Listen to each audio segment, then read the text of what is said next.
téléspectateurs de Bloc 221 TV, bonjour et bienvenue. C'est l'heure de la revue d'actualité. Le Premier ministre Ousmane Sonko n'est plus le maire de Ziguinchor. Le gouverneur de la région éponyme Mor Talla Tine a déclaré ce lundi avoir accusé réception de la lettre de démission du chef du gouvernement. Mais aussitôt appris que la décision est actée, ce poste aiguise déjà les appétits. Au moins 4 candidats ont affiché leur ambition pour lui succéder. Il s'agit de la première adjointe au maire Aïda Bodian, du 3e adjoint au maire Djibril Sonko, du 4e adjoint au maire Alassane Djidjou et du conseiller municipal Abdou Sané. Coordonnateur provisoire de la section communale de Pastef informe Libération. Le chef de l'État sénégalais Bassirou Diomaye Diakhar Faye a souligné mardi à Abidjan le rôle important que son pays et la Côte d'Ivoire doivent jouer dans la consolidation des acquis en matière d'intégration dans l'espace communautaire ouest-africaine. Dans des propos rapportés par l'AIP, l'agence officielle d'information de la Côte d'Ivoire, Bassirou Diomaye Faye, en visite de travail dans ce pays, a assuré avoir reçu des conseils avisés du chef de l'État ivoirien dans le cadre du renforcement de l'union régionale. Il a insisté sur l'importance du rôle que doivent jouer les deux pays dans la consolidation de l'intégration au niveau de la communauté économique des États de l'Afrique de l'Ouest, de l'Union économique monétaire ouest-africaine et de l'Union africaine. Pour le chef de l'État sénégalais, les ressources et la volonté politique réunies devraient contribuer au renforcement de l'unité, de la cohésion et de la souveraineté de la CEDEAO, qui, selon lui, est un outil formidable d'intégration cité en exemple sur le continent africain. Le récit complet est à lire dans blog221.com. La base navale nord a interpellé mardi au large de Saint-Louis une pirogue transportant 67 candidats à l'immigration irrégulière, a-t-on appris de la marine nationale sénégalaise. Cette dernière est une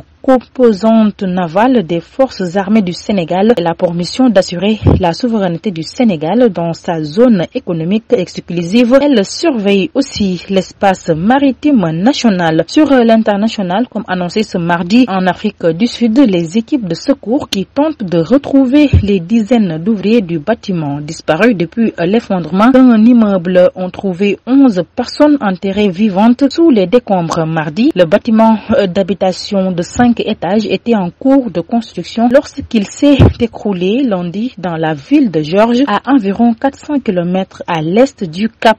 La mort de 6 ouvriers a été confirmée et l'on craint que le nombre de morts ne s'accroisse considérablement. À noter que 21 ouvriers ont été sauvés du site et amenés dans différents hôpitaux. Au moins 11 d'entre eux souffrent de blessures graves. La République démocratique du Congo RDC a libéré 2 employés de Kenya Airways, détenus pendant 2 semaines dans le cadre du différend sur une cargaison, a déclaré lundi le ministère kenyan des Affaires étrangères. La détention des employés avait conduit Kenya Airways à suspendre ses vols vers la RDC, mais la compagnie aérienne publique a déclaré que les vols reprendraient mercredi. Le Kenya et la RDC entretiennent des relations cordiales. Le Kenya participant aux missions de maintien de la paix soutenues par l'ONU au Congo, l'ambassade du Kenya au Congo a négocié la libération des employés, a déclaré le secrétaire principal du ministère des Affaires étrangères. Le chef de la diplomatie américaine, Anthony Blinken, a averti ce mardi 7 mai 2024 que Washington sanctionnerait ce qui facilite la migration illégale,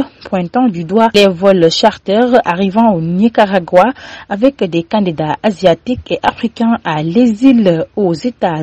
La nouvelle politique de restriction des visas vise les personnes qui fournissent sciemment un moyen de transport à ceux qui cherchent à émigrer illégalement aux États-Unis, y compris les vols charters arrivant au Nicaragua, a déclaré Anthony Blinken devant plusieurs ministres de pays latino-américains réunis au Guatemala pour trouver des solutions à la crise migratoire sur le continent américain. En sport, Rave Hoopers remplit le le club nigérian a décroché sa 3e victoire de la conférence Sahara de la Basketball Afrique League saison 4 qui se tient à Dakar. Il a battu ce mardi à Dakar, arrêtant l'US Monastir de la Tunisie sur la marque de 63 à 84. La formation nigériane a montré dès les 2 premiers quarts son ambition de garder son invincibilité en mettant 25 et 24 points contre 16 et 13 pour l'US Monastir, une prestation qui lui permet de mener à la pause par 29 à 49.